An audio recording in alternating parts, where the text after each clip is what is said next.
Hafa everyone. I'm Nestor LeConte. Welcome to another edition of Convos with the Candidates. I'm joined today by three people. We have from the village of Dededo, Peter John Benavente, the Vice Mayor, and we have Elena Garcia, who is running for Mayor, and we have Wayne Santos, who is running for Mayor of the village of Ordot, Chalan Pago. Thank you for joining us. Thank you. We talked earlier, and we wanted to start with you, Pete, and if you could just give us your opening remarks. Hafa Guam, Hafa Dededo. I'm Peter John Salas Benavente from the village of Dededo, 44 years old. My wife is Maribeth Benavente. My sons are Zane and Zion Benavente. My parents are Andrew Peter Benavente and Janice Salas Benavente. 44 years of my life rooted in the village of Dededo, and if time permits, I shall give another 44 back. Hey. All right, Elena? Hafa Dededo. My name is Elena Garcia. I've been a resident of Dededo for over 38 years. My husband is Anthony Garcia. My daughter is Antoinette Garcia. My parents are Adela and Antonio Paredo. My grandparents are Tansafina Gumatauta. But also my mother-in-law, Rita, who's been a long time, and Jesus Ferran Garcia in Dededo. And, it's been nice to be here, and I want to thank you, Nestor, for having me. Yeah, thanks for being here. And Wayne, your opening remarks? Buenas and hafa day to the residents of Chalan Pago-Ordot. My name is Wayne Santos. I am the son of the late Pedro Leon Guerrero Santos and Rosario Nicholas Santos of Inarajan, better known as Familian Mecca from the village of Chalan Pago. I've been working with the local bank institution for the past 31 years. I've decided to go ahead and proceed with this candidacy for mayor. I've been with also many nonprofit organizations here on Guam, from the Rotary Club of Northern Guam, Sir Optimus International of the Marianas, and various nonprofits, most importantly, Catholic Social Services, who continues to reach out to the public to assist with many of the drives that happen currently here on island. I am also quite active with the Municipal Planning Council of Ordot Chalan Pago and also the Finance Council on the Chalan Pago Catholic Church. So at this time, I'm vying, as I mentioned, for the seat of mayor, and I look forward to serve the people of Chalan Pago-Ordot. All right, thank you, Wayne. So basically our format has been to ask each of the candidates what their top issues are for the village and how they would address them specifically if they are elected mayor. And let me start with you, Pete. Hafa again. The top three issues that were on my plate right now to deal with is, of course, the illegal dumping, the junk and abandoned vehicles, and the stray the stray cats and animals population. Okay. We'll take them one at a time, but go ahead. Yes. So with the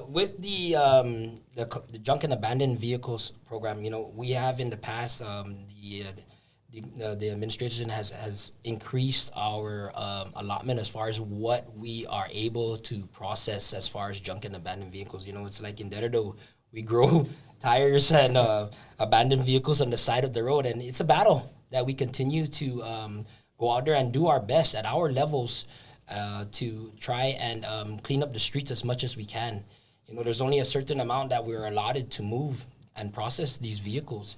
So, it kind of hurts because we have the residents that are out there that request respectfully, accordingly, but then yet we have these inconsiderate, uneducated individuals who want to just keep on littering and dumping the cars on the side of the road. So by all means, before we can address the ones that did it rightfully, we have to try and clear the roads first before we can address the people that actually came out and came into the office and fill out the junk and abandoned vehicle forms in the proper way. Okay. Elena, what do you think is the top issue that you'd like to address if you were to become mayor? If I was to become mayor, my top issue would be the safety of the people and to make sure that they are informed, because the first thing that comes to mind is your safety. And that's what I want to do if I become mayor. And then if you want me to go to the second one. No, wait. it was Okay. go with that. But I want to just elaborate on Sure. that. How would you address that safety issue, though? Well, with the safety issue, I think that we should have co-bans in Dededo. Not one. We have to have at least by 3 or 4. It's a big village, huh? It's a very big village. And, we need more police officers. We don't have enough going out right now. And, there's other ways we can do that, too. Let's say if we look for a grant. If we find a grant where we can have something, I don't know if you're familiar with in the mainland, they have like sheriffs. I think that's a good idea to do, to look forward to. And that's something that I would do because safety is the first thing that you have to protect the people of the village. All right. Wayne, for Ordot Chalan Pago or Chalan Pago-Ordot? So definitely safety is of concern as well with the residents.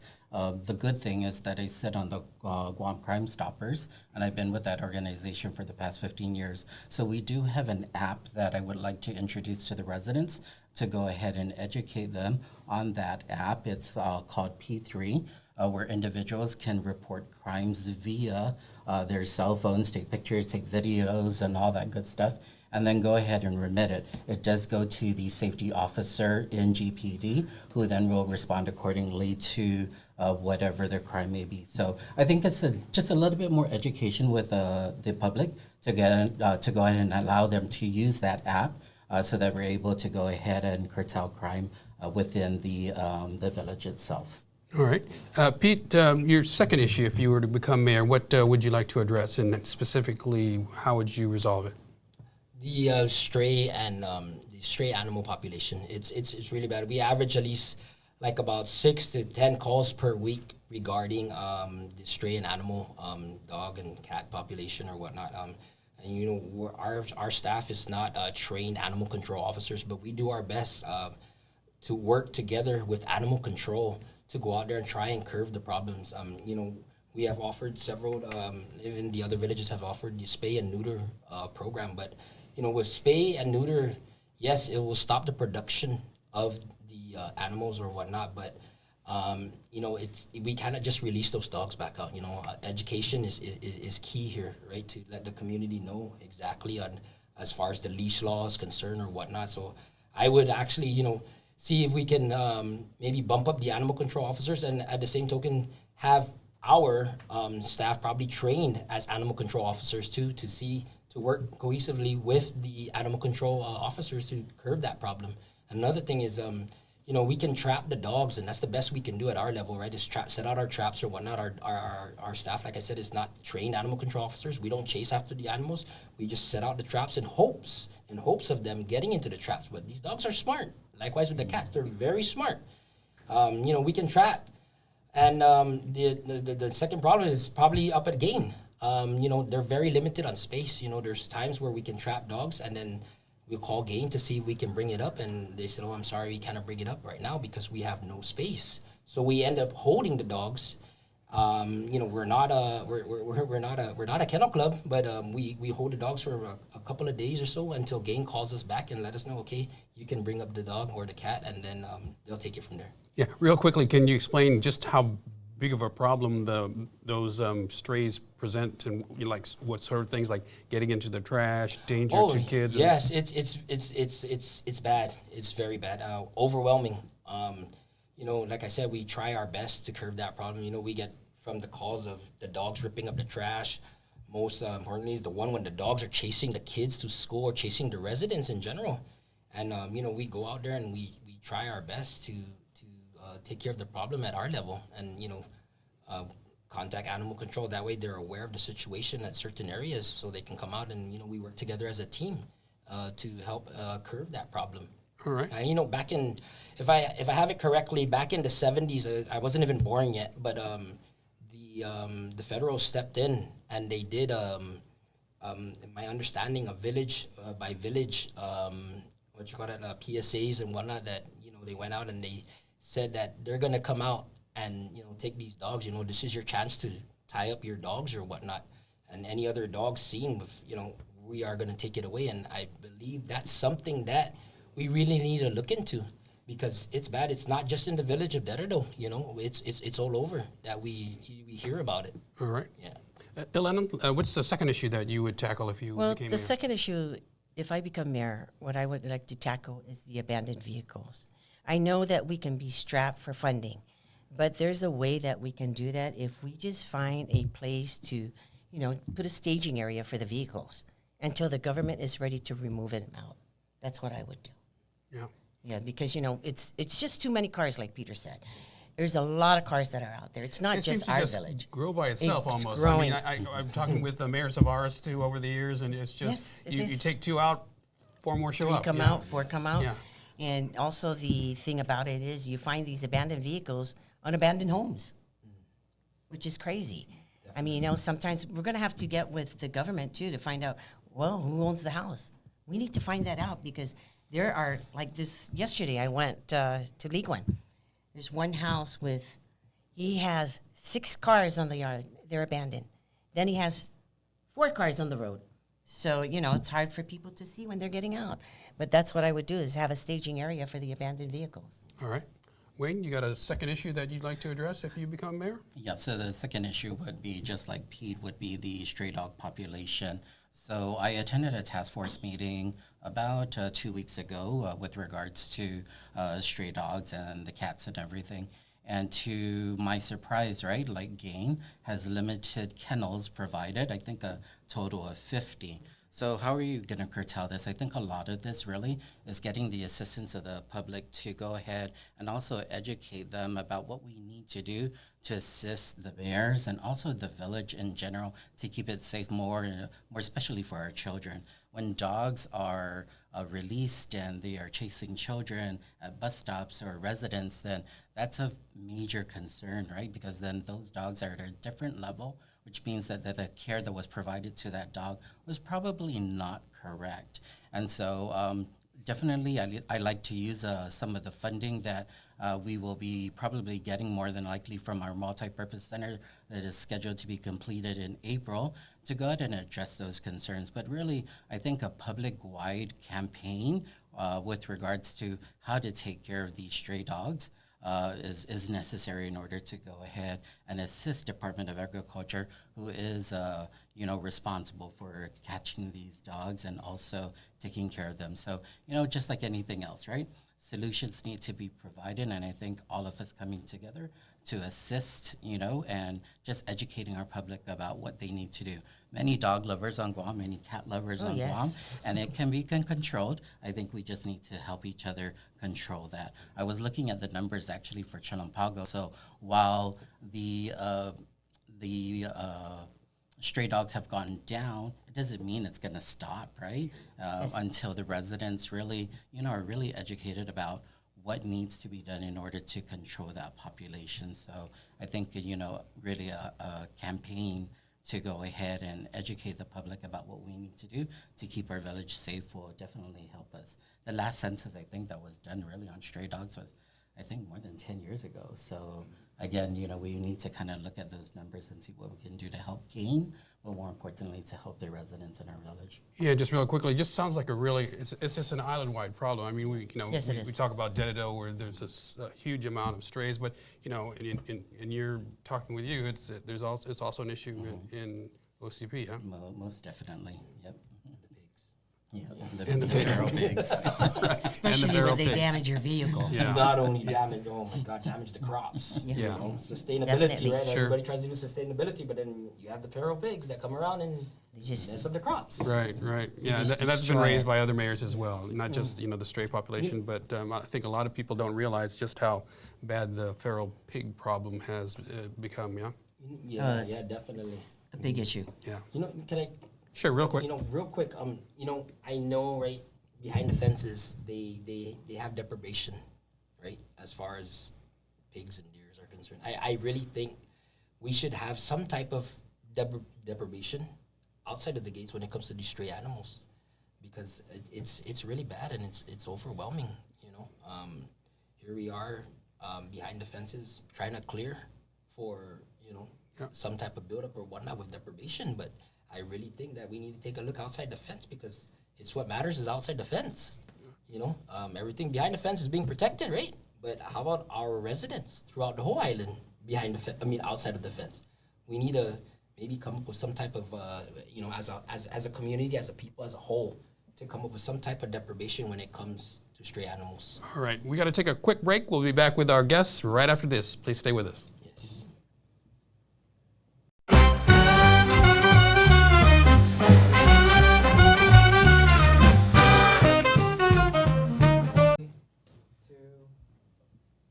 Welcome back, everyone. We are continuing our conversation with the two Dededo mayoral candidates, Elena Garcia and Peter John Benavente, and of course, mayoral candidate for Chalan Pago-Ordot is Wayne Santos. And when we left off with Wayne. So the next question goes to you, Pete.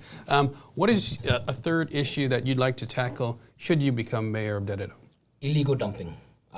We are hit pretty bad with illegal dumping. You know, in Dededo, not being the biggest landmass, but biggest population or whatnot, we have a lot of outskirts that make up Dededo, a lot of areas that people don't even know that exist in Dededo. And a lot of these side roads are being used as an alley for illegal dumping. You know, we get calls every week about certain areas around the village as far as illegal dumping is concerned, you know. We need to work together with the enforcing agencies as far as EPA, GPD is concerned or whatnot, and come together so we can come up with a better solution to curb the problem of illegal dumping. And you know, up in the northern side of Guam, particularly in Dededo and in Jigo, you know, we sit on top of our number one pretty much source of water, which is the northern aquifer lens, and we need to work collaboratively to work to curb this illegal problem, because with all these illegal dumping that we see, and we try our best at our levels to go out there and clean up as much as we can, you know, sooner or later, it might get to a situation where we're going to have a boil water notice, and we don't want that. You know, we want to work together as, like I said, as a whole and as a community, as a people, to make sure we educate the individuals that are, you know, doing these kind of stuff today. There's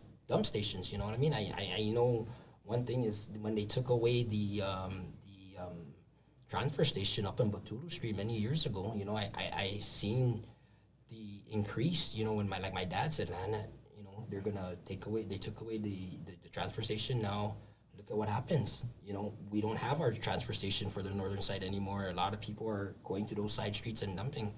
You know, it's hard, you know, it's a battle, right? But we continue to go out there and do our best at our level to work with the agencies out there to try and curb this problem. But yes, you know, we need to protect our northern aquifer lens, and this illegal dumping sooner or later, you know, and with all the development going on and whatnot, it might come to that situation, and we don't want it to get to that situation. And it's not just a Dededo Jigo problem; it's an entire It's island entire problem, island. because It's it's an over entire the island, over the northern lens aquifer. Yeah. Yes, and you know, like I said, you know, we need to protect our lenses, because you know we don't want to boil water notice, because then we're all going to be in trouble. What seems to be the main reason why people continue this illegal dumping, even though they know, you know, how harmful it could potentially be?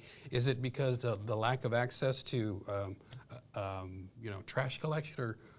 It could be that, you know, there's multiple factors that could lead to it. You know, one, Jamo, we call it gagooness. You know, they don't want to go take their trash to the proper disposal sites or whatnot. I mean, I seen it where I go out to situations where we help our constituents, right? Whether they need their trash dumped or whatnot, and you know, very observant when I go out to these things. You know, I likewise would tell our staff, you got to be observant. You know, you see a group of body and able people that have or not necessarily nice pickups, but pickups that can put grandma and grandpa's trash in the truck and bring it down to Guam Solid Waste, where, if I'm not mistaken, the price for a truckload of trash is about like $7 something, if I'm not mistaken. Yeah, about $7 or whatnot, right? But let alone the boys, body and able, grandkids, whatnot, especially young adult boys, they're drinking and smoking cigarettes. You think about it, average price for a 12-pack of beer nowadays is about $12 to $15, depending on what brand you're gonna buy. Average price of cigarettes is about like $9 now. What's $7 and 50 cents, maybe a little more over, to bring grandma and grandpa's trash, or bring your trash down to Guam Solid Waste or whatnot and dump it. You know, you can buy 12-pack, like 2 12-packs in one day. You can buy, if you're a chain smoker, you can buy like several packs of cigarettes. Pay the fee and go dump your trash. And you know, that's just what we kind of deal with out there. Elena, you got another issue that you'd like to tackle should you become mayor? Yes, I'm going to agree with Peter on the illegal dumping, but the thing is we need to reach to the community. If they can't afford it, we should give them that service. And the service is very important to the people of all the villages. You know, that's the first thing we have to tackle first, because if we don't, it's just going to get worse and worse. But the issue that I wanted to really come up with is after-school programs. A lot of our kids in the different villages, you know, they're getting into trouble. And we used to have after-school program, but I don't know what happened to it. I don't know if they just stopped it or what. But I think that should come back, not just with GCC, but also teach them art, teach them music, you know, because I was surprised that they don't even have it in the grade school, the elementary, and then you go to your middle school. And I was asking my granddaughter, I said, do you guys have music at school? And she goes, no, but we have sports. And not a lot of kids are interested in sports, not everybody. So we have to find out what are they interested in, just to protect them and keep them safe. That's why I like to have after-school programs. Yeah. And then the idea for after-school programs is to keep the kids busy. Yes. And keeping them busy keeps them out of trouble, yeah? Oh, yes, it does. Yeah. I believe that. Okay. All right, Wayne, you got an issue that you'd like to raise again? Yeah, sure. So I'd like to talk about illegal dumping, all right? I think that's important. Illegal dumping does not make any of our villages beautiful. And I think one of the things that we struggle with here on island is how do we continue to keep our villages beautiful for our tourists, but more importantly for our people. I think growing up, you know, I was taught always a sense of responsibility to go out and assist with my parents and my grandparents to keep the yard clean and all that stuff. By some strange reason, that has like gone afar. And I think we need to get back to the basics of just reminding, you know, our people and our youth, right, the importance of keeping the island clean. While we have all these programs that are going on throughout the island with beautification and everything, I think there needs to be this continued dialogue about, you know, keeping our villages clean, right? Illegal dumping, I just did a pickup, right, along Route 4 at the Jotnya Bridge there, that between Jotnya and Chalan Pago, and there are two dump areas where people continue to dump, right? And again, you know, I think our residents need to be reminded that there are areas where they can bring their trash in order to take care of it. As Pete had mentioned, right, sometimes we just have, you know, individuals that, you know, just don't care, right? And you know, I would like to remind the residents, right, it's our responsibility to keep our villages clean, right? Everyone, you know, if several villages throughout the South can continue to keep their areas pristine, I'm sure the North, the Central, where we receive a lot of traffic as well, can also do the same. How do we do this? We really, you know, we help each other, right? By not doing illegal dumping, right? Illegal dumping is just not going to help the environment, and there are cause for concerns. We've already seen what happened with the Ordot landfill. It's litigation 15 years from now, right? And we still haven't, you know, completely, you know, solved everything there. But, you know, hopefully, when all is said and done with that landfill, we can start to proceed with building something beautiful for the community so that, you know, becomes a park or whatever it may be, to bring back, you know, what is needed for our island. So really respecting each other, respecting each other's properties, and not doing illegal dumping. How do we also solve that? Probably the governor had a great idea, right? Providing, you know, trash collection to everyone, you know, at, you know, no cost. If we did it for power, probably we can look at doing it for trash. Yeah. Yeah. You reminded that Ordot Chalan Pago was the victim of that NIMBY, not in my backyard. You had the dump, unfortunately, that has since been closed, though. We've got some time, real quickly.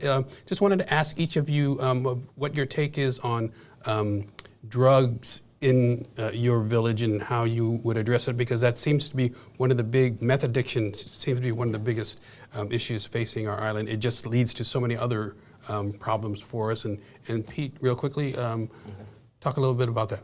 Well, you know, like you said, Ness, drug problem throughout the whole island is big.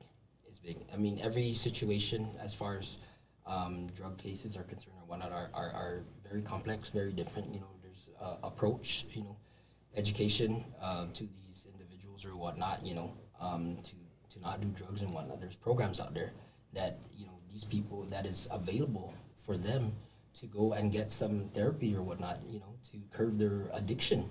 And not only that, it's got to stop at the ports. A lot of things I'm pretty sure are coming through the ports or whatnot. The agencies that are in charge of those, they need to do their part and, step up their game or whatnot, and to see if they can, do a little more to stop the importation or whatnot. A lot of things, with the drugs in the village of Dededo, it's very heartbreaking. We try to help these individuals who are involved and whatnot, to get them the treatment, and get them to the programs that are available to help them curb the problem. But it's one of those things where sometimes you cannot really force the individual to go to the treatments or programs that are out there. You just we do our part to go out there. And real quick, I got to go to Elena because we're running out of time. Go ahead, real quick. Your thoughts on drugs in the villages and how to tackle that? I think with the drugs problems that we're having here in all our villages, the thing is you cannot just force them to do anything. They have to admit their problem first. I would work with Guam Behavioral. They need more of socializing with other people, but you need to make sure that the Guam Behavioral is part of it, because I am willing to work with them to help these people. I came across one of them.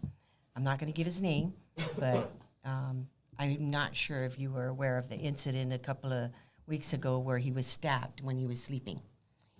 And when I spoke with him before that, and we were telling him, we said, the first thing you need to do is admit it to yourself. Nobody can force you. Nobody can say, hey, you're a druggie. You got to admit it yourself in order to help yourself. That's the first step that they would need to do.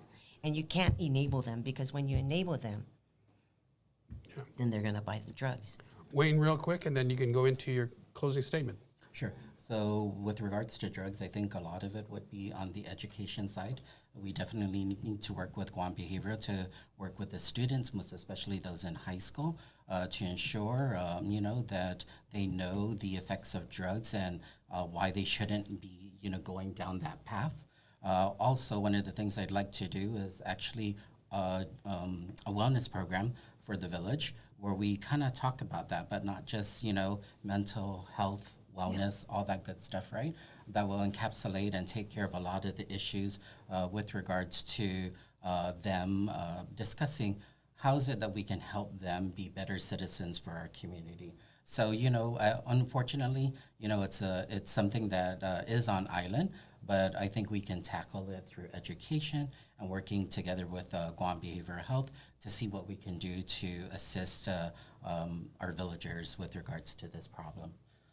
In terms of my closing mark, to the residents of Chalan Pago-Ordot, again, my name is Wayne Santos. I'm running on the Democrat side for the mayor of Chalan Pago-Ordot. I've been on the Municipal Planning Council for the past 10 years. I know definitely what is needed in order to assist our village move forward with regards to many of the projects that we have planned. Starting next year in April of 2025, we will have a multi-purpose center that we can utilize to assist with regards to not closing our schools, more importantly, so that it can serve as an area for, so that our residents don't have to, so that our schools don't have to close. The multi-purpose center is something that the Municipal Planning Council, along with Mayor Gogui, has been working to go ahead and take care of. Once this building has been completed, we will then definitely look at generating some type of income to help with problems within our village, such as drugs, such as many of the issues that have been brought to the council. I ask that as you prepare yourselves to early vote and to also vote on November 5th, that you consider my candidacy. I have a great background with regards to banking and also nonprofit. My heart is to help our community and to continue to do my best to serve you in that capacity, and I humbly ask for your support. All right, Pete, 60 seconds, closing remarks. Hafade Dededo. Peter John Salas here, Benavente again. I humbly ask on November 5th that you guys, that you residents of Dededo, please come out and exercise your rights to vote. There's a lot of plans that are coming ahead of us, and I humbly ask for your vote. 44 years of my life again in Dededo, and looking to dedicate another 44 back to the village of Dededo. And like we all know, tomorrow's not promised, but one thing's for sure is I will promise I'll wake up every day, thank the Lord, and do our best at our level to provide the services for our village of Dededo. Thank you. Si Zeus Maasi, maraming salamat po. Keriso Chapu. All right, and Elena, we'll close with you. Hafadea Magbuhay. My name is Elena Paredo Garcia. I am a resident of Dededo for over 38 years. I humbly ask for your vote. I will make sure that I will do everything that is possible for our village, for our community, and for our children, which is very important. So we cannot forget our community. So I humbly ask you to please come out and vote on November 5th, and you can early vote now until the 22nd. So please come out and vote. I humbly ask. Thank you. Si Diyos Masi, maraming salamat po. Elena Garcia, Wayne Santos, Peter John Benavente, thanks for joining us. I'm Nestor Lecanto. We'll see you again next time. Thank you. Thank you.